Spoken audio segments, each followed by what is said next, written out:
Hey, welcome to Royals Daily. I'm Rustin Dodd of the Kansas City Star, alongside Sam Mellinger. Sam, welcome back to Arizona. Good to be here. Yeah, Thank you for that. it is. It's Monday here in Surprise. We just watched the Royals beat the Chicago White Sox. Yordano Ventura was on the mound. We'll talk about him in a second, but really quick, some quick news today from camp. The Royals made their first roster cuts, and they sent Bubba Starling down to the minor leagues.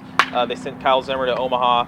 They assigned a lot of different prospects and young guys back to the minors, but I guess the biggest takeaway is they also optioned Jose Martinez and Brett Eibner to Class A Omaha, which kind of leaves Raymond Fuentes and Whit Merrifield as kind of the leaders in the clubhouse for maybe those last two bench spots. Nothing for certain, but that's the way it's looking, at least for now. But hey, Sam, let's also talk about Yordano Ventura. He just pitched his third outing of the spring, went 4 innings. What have you seen from him? I know you're probably going to write about him.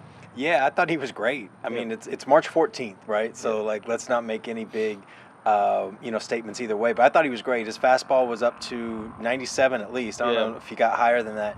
And I've always thought, as much as, it's always about velocity with Ventura, and, we always have, the tattoo of the flaming fastball on his arm and everything. His success is all about his off-speed stuff to me. It always has been. And usually that's the curveball, but today it was his changeup. He had a really nice feel for it. The White Sox hitters, and Ned made a good point just now. I mean, that was their lineup for the most part, at least the top, 6 or so hitters. I mean, it was some good hitters, Abreu and, Frazier and Brett Lowry, who people remember. And he was getting them all. And it was a really, really impressive outing for March 14th, 3 weeks out or whatever we are. I see a more of a calm demeanor, I think. A more composed demeanor. But curveball's a feel and touch pitch, right? And you got to get that feel of it. You don't want to overthrow it. You don't want to underthrow it.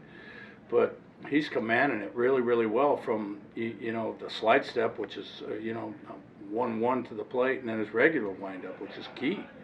Be able to command it with both deliveries has been good. But he's been good. Do you have a feeling that we might look at last year and those ups and downs as he went through as a good thing? Oh, absolutely. We said that all last year. You learn from that. You learn from those types of experiences.